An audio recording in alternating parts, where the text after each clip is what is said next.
My chair's fucked. There we go. Hi, my name's Jackie. I am a personal trainer and owner of Fit Like a Girl personal training here in Edmonton, Alberta.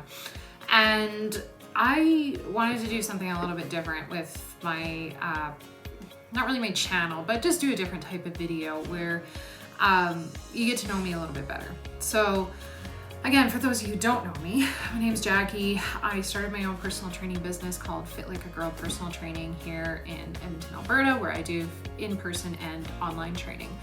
I've been running my business now for a little over 4 years and been a full-time personal trainer for about 2.5 years now since I've took it on full-time. But what I wanted to do is actually scroll time back a little bit and talk about my life before I was a personal trainer, because I actually had a whole other career pre-personal training that I did. And most of you might know, but if you're new to me or just came across this channel, before I was a full-time personal trainer, I was a veterinary technologist. And I actually wanted to talk about my experience of being a veterinary technologist and give kind of an honest insight as to what this career is like and reasons why I initially chose to go into the career, and then why I didn't feel like it was a long-term career for me, and eventually why I left the career. So growing up, I grew up on a farm out in rural Alberta. It was a dairy farm and mixed beef farm. Loved it. Loved the experience of growing up on a farm. Wouldn't change it for anything in the world. And it's what actually drove me to want to be a veterinary technologist, was that career, because I spent a good portion of my life helping my dad out on the farm. My dad and my grandparents ran the farm. My dad ran the beef side of it. My dad ran the dairy side of it. My grandparents had the beef side of it, and I loved it. I loved helping my dad out in the barn. If a cow got sick, if there was a cow down, if there was a calf that had to be pulled, I would want to be in it and helping out as much as humanly possible. I loved it. It was fun and enjoyable. Sometimes very sad and tragic, but fun and enjoyable. So I naturally gravitated towards animal medicine and took an interest in that from a young age, as well as we also had horses on the farm since I was a kid growing up, and I always loved helping my dad, being like, oh, can I give the horses their vaccines this year? Can I give them their dewormer? Just to be a part of it, and I loved it. So I bounced back and forth growing up with what I wanted to be when I got older, and I spent years in 4-H, which just kind of really cemented my love for animal medicine and being involved in the care of livestock and animals. And eventually, I decided to pursue being a veterinary technologist. So the main reasons why I got into veterinary medicine was because of farm animals, and I really wanted to work with large animals. So before I went to college, I went to NAIT for the veterinary technician program that they had in Edmonton here. And before that, I worked at our local veterinary clinic that my parents used, which was excellent. I got a really fun experience there working with farmers and their animals, as well as the small animal portion of it. I didn't really understand small animal medicine. It never really made sense to me. Whenever I thought about being a vet tech, I thought about just like large animals, cows and horses and pigs and sheep. Like, that's what I wanted to deal with.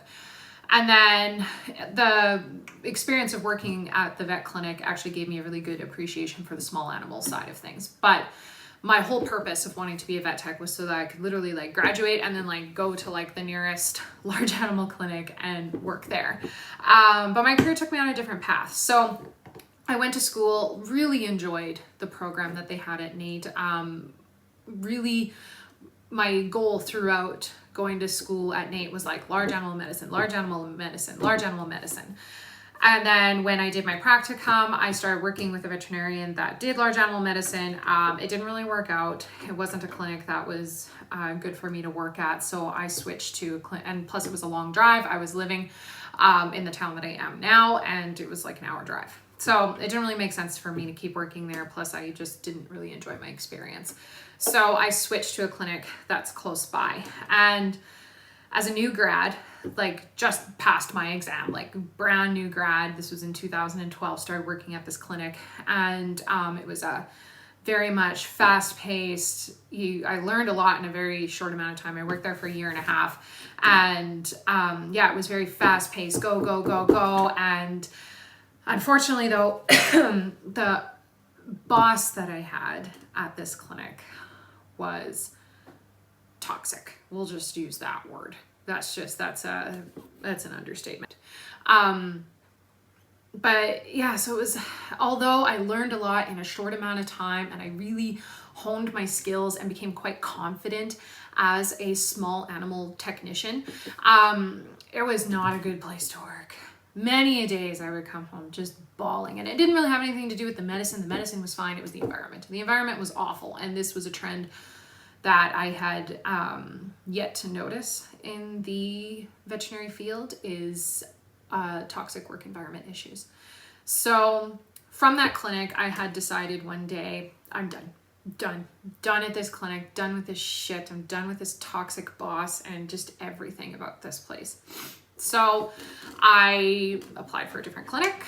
That was a little bit of a drive away. It's about a 40-minute drive from where I live. But I had a very good family friend that worked there, and so decided, okay, I'm going to give this clinic a try.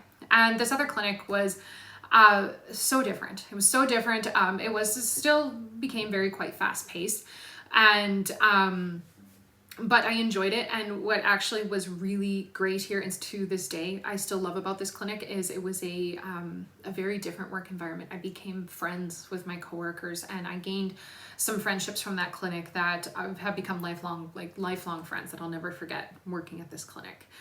From this clinic, I also gained a lot more experience. I also started to really,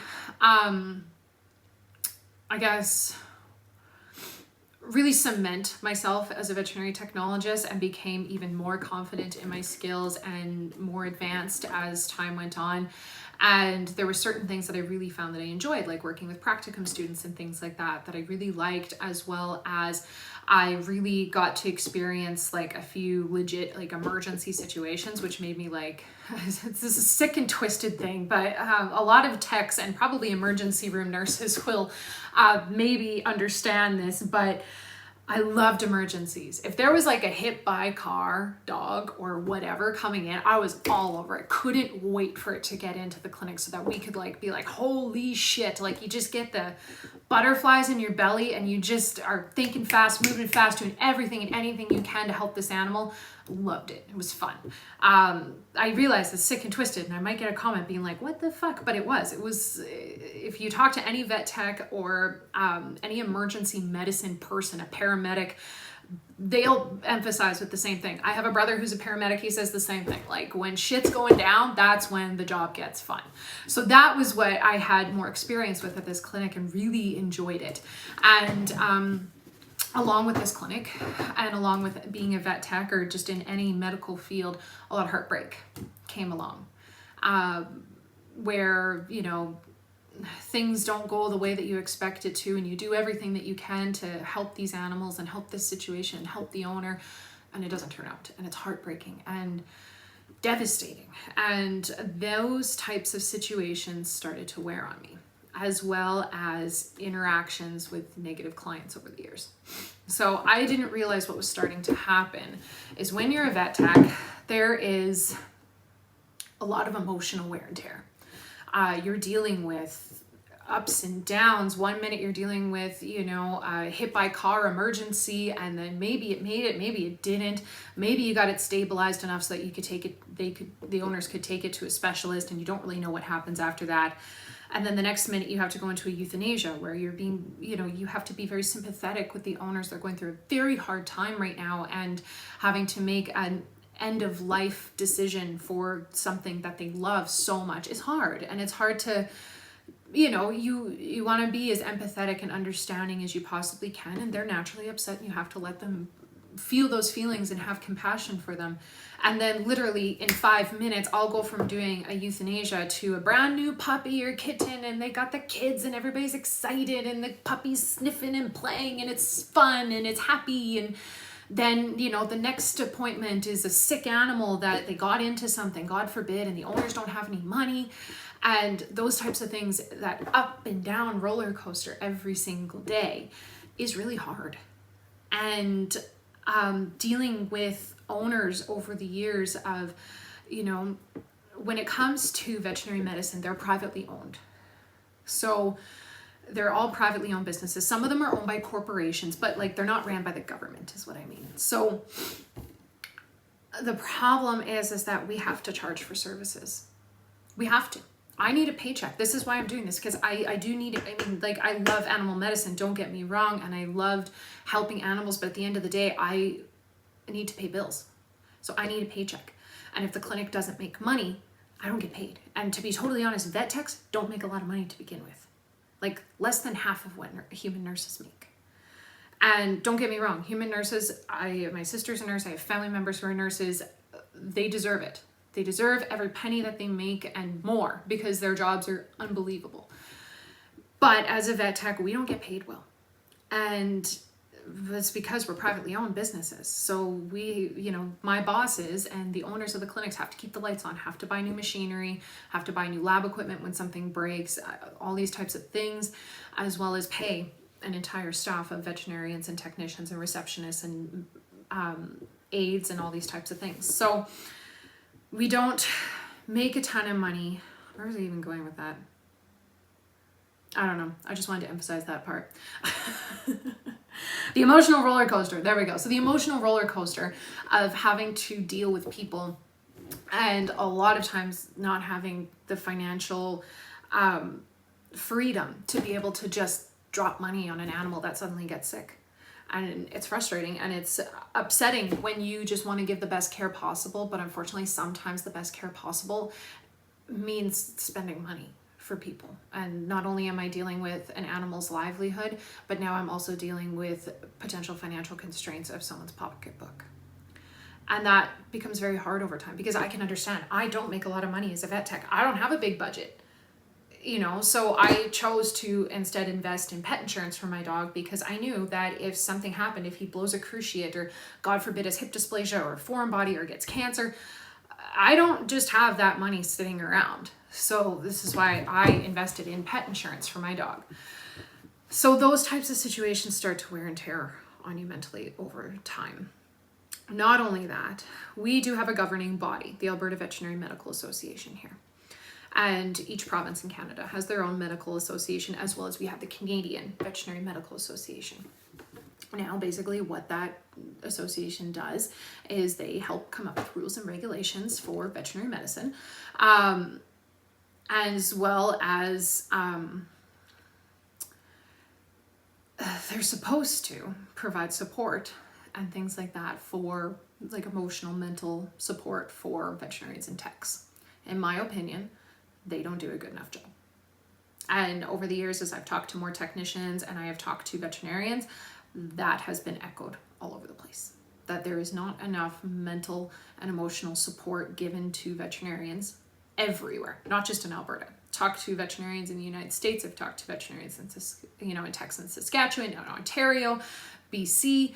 It's echoed across the board that there is not enough support for veterinarians for emotional things. And this is why veterinarians have one of the top suicide rates in for their profession. It is one of the highest. I'm not gonna say it is the highest, because obviously there's others, but it is quite high and alarmingly high.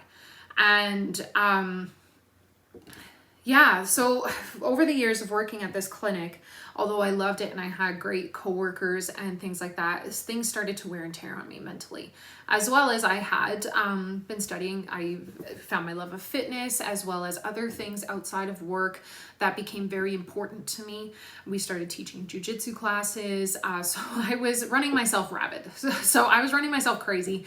I would literally work, go to the gym in the morning at like 5 a.m., go to work for a full day, and then after work 4 or 5 days a week I would be running to a jiu-jitsu class to teach martial arts, and then running home at like 9 o'clock at night, and I'd be gone for 14 to 16 hours a day, literally to just like go to bed, get up and do it all over again the next day. Not getting enough rest, running myself like crazy. And looking back now, it just wasn't good. It was not a good situation. I was a ticking time bomb.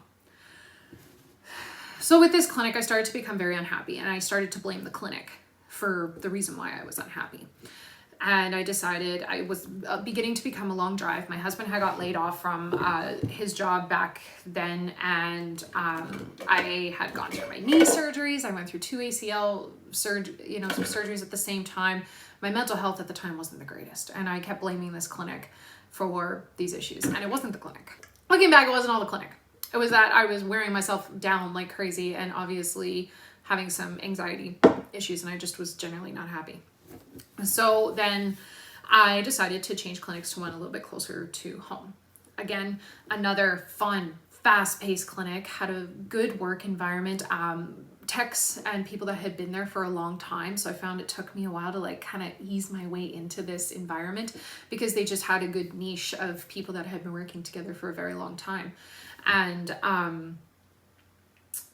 yeah, this clinic it was fun. I learned a lot at this clinic, but because it was such a high-paced, high-intensity clinic, very demanding, we have a very good surgery team at this clinic, like surgeons, veterinarians. It was a high-demand clinic, and because of that, it was hard to have a life outside of work at this clinic. And for me, I had very cemented well into like my life and very much had outside curricular activities outside of work. And for me, work in my mind came very secondary to my life. Which when you're a vet tech, unfortunately, and really when you're in almost any medical field, life sometimes becomes secondary to work. And that was kind of what this clinic was. And I really struggled with that, because I had another life outside of work. And at this point, I had become a certified personal trainer. I wanted to start personal training, and I felt like I couldn't really do that with this job. And with this job, again, because it was in such high demand, lots of times you were just like expected to work late. And I hated that, because I always had something planned outside of work.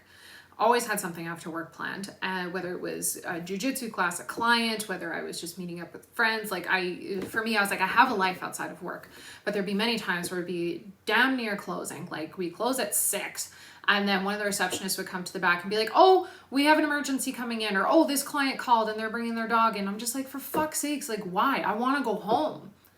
Looking back now, this was me mentally coming out of this field. I was mentally starting to check out of the veterinary technician field. And I just remember being like, I want to sincerely apologize to some of my former coworkers, because I was probably a huge raging bitch at times because I was so unhappy. So I just want to apologize for anybody that had to work with me during that time and was like, fuck, Jackie, chill. Because looking back, I was unhappy and I needed to just chill.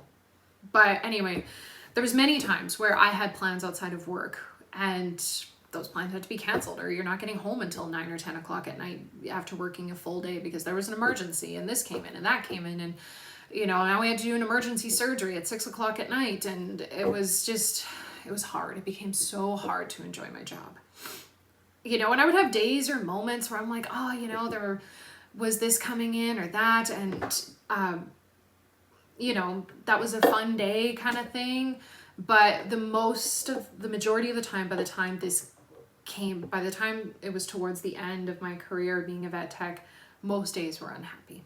Many days I would come home crying. And it's due to compassion fatigue and burnout. So like I already kind of mentioned, the mental wear and tear that happens in this field of work really gets to you after a while. And compassion fatigue and burnout are high rates in the veterinary field.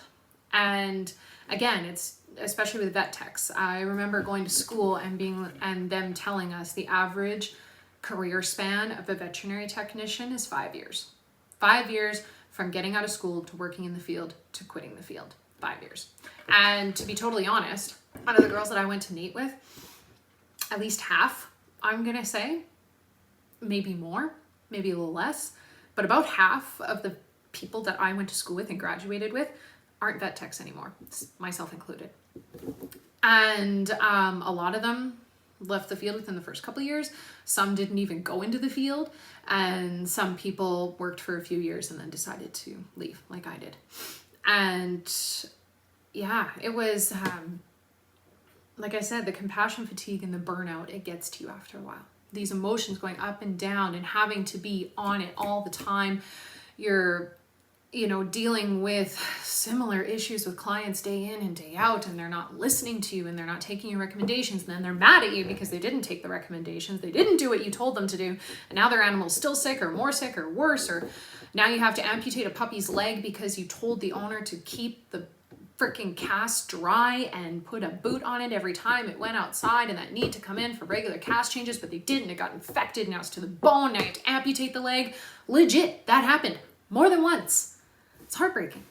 And it's hard to go through. And over the years, it does start to wear and tear on your mental health. And things for me started to show up, like anxiety. I started to deal with anxiety that I'd never dealt with before.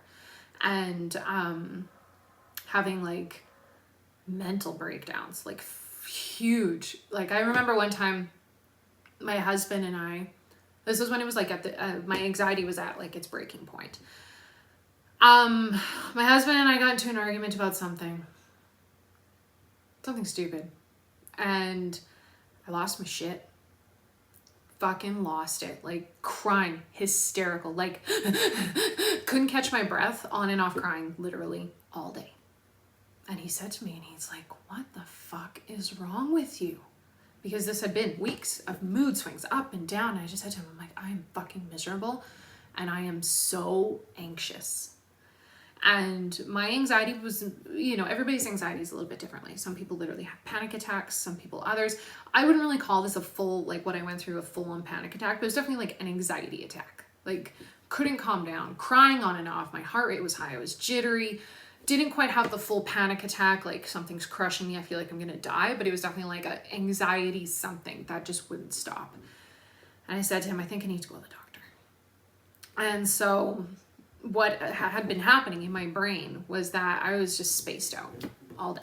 I'm here physically, I'm talking, I'm having conversations, but I'm not remembering anything. Disassociated. That's basically what I told my doctor. I was like, I'm disassociated from life. I'm going through the motions of life, talking and telling, having conversations, going to work, going home, going to jiu-jitsu, doing all these things, but like, I'm not there. Like, I'm not there. And,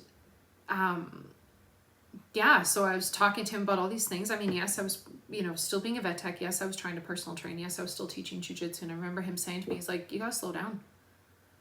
He's like, something's got to give here. He's like, something's got to give or you're going to have a mental fucking breakdown. He didn't say that, but that's what, I interpreted it as. That's actually what my dad said when I told my dad what was happening. He said, you got to stop. You're going to have a mental fucking breakdown. Anyways. So, yeah. So that was around November of 2017. And I kind of thought to myself, you're not happy being a vet tech. This is very blatantly fucking obvious. You've been wanting to personal train full time and trying so hard to make that happen. So I said to my husband, I was like, look, I got a fucking timeline here before I implode. And I said, I don't want to be a vet tech anymore. I don't. I'm not really making a ton of money. After 6 years, I had reached the top of the pay scale. After 6 years. And the only way I was ever going to make more money was if I went to the emergency vet clinic and worked night shifts. So in 6 years, I had reached the top of the pay scale, and I was talking to a couple of techs that have been in it for 20 years plus. And I remember one of them saying to me, and this is what really kind of went in my head. She said to me, I haven't had a raise in 10 years. I said, what? No, you're an awesome bonus, but at least you get cost of living raises. She's like, no. I've been literally making the same wage for 10 years. She said, and I don't ever see that changing. And that is when I was like, so I've reached the top of the pay scale. I'm miserable. There's not a lot of options for veterinary technicians to do different roles. I had a friend that went and worked for an insurance company. I had another friend who went and worked for a company, one of the food companies, as a rep. But really, your pay doesn't really change much, maybe a little bit.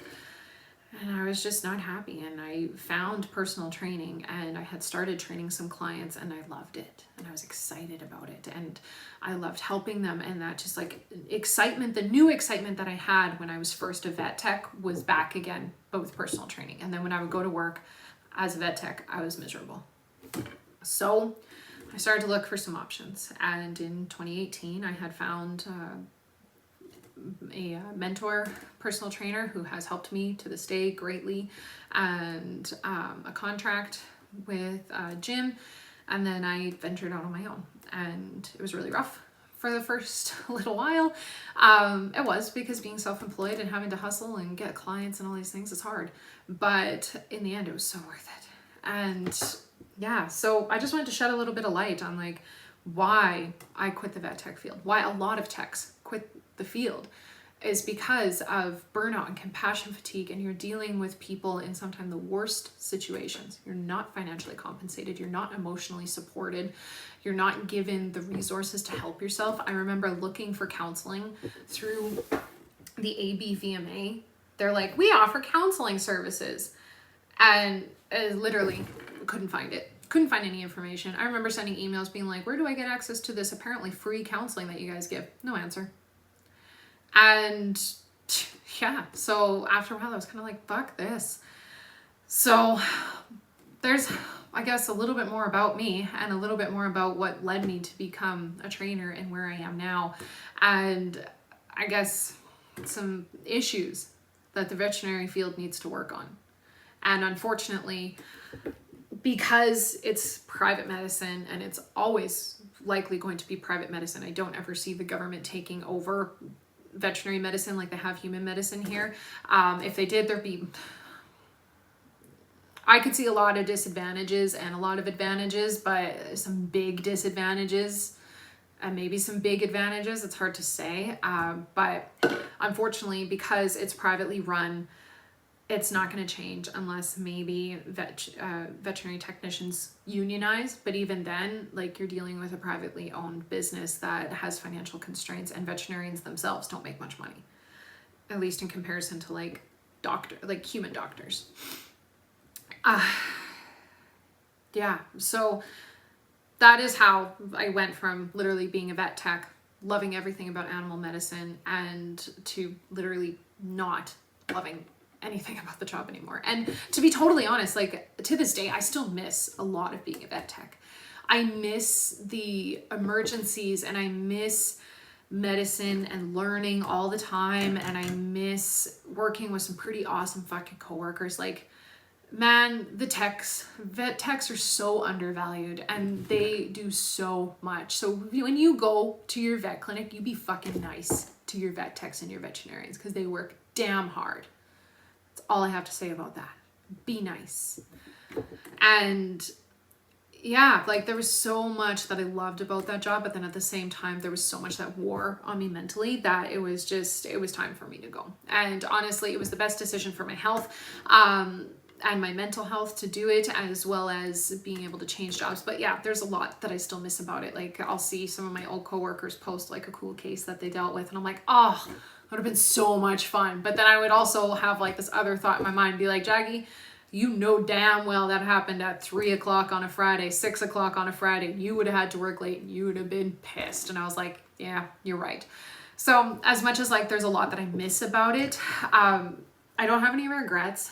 I wish that I was able to work in large animal medicine like I wanted to, but unfortunately where I live, there wasn't a lot of large animal clinics. And if you think that small animal techs don't make a lot of money, large animal techs make even less, because we're dealing with now farmers and livestock, and they're not going to pay the money that, you know, a lot of people will pay for their pets, to be totally honest. And yeah, like, I still have the utmost love and respect for all of my former coworkers and veterinarians. I'm so happy that I have all these amazing people for, like, if anything ever happened to my dog, I have places to take him that I know would give great and amazing care. And I'm glad for myself that I decided that this field wasn't for me anymore, and found what I ultimately really genuinely truly love and enjoy. So yeah, since then, I've, again, in early 2018, around February 2018, I decided that's it. washed my hands of veterinary medicine and I haven't looked back. Again, I'm still friends with so many techs that I work with. A good chunk of my friends are vet techs, and I work with, you know, veterinarians and things like that as a personal trainer now, and I do love it and I do miss it, certain aspects of it, but then there's other aspects where I'm like, you know what, I made the right decision in the end. So there you go. There's my history on being a vet tech and going from veterinary technician to personal trainer and business owner, and how I came about there.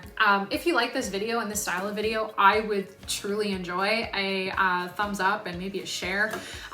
If you haven't yet, you can definitely hit the subscribe button below and subscribe to this channel. And I hope to do some more of these in the future for you to kind of really get to know me a little bit better. So thanks for watching, and I'll talk to you soon.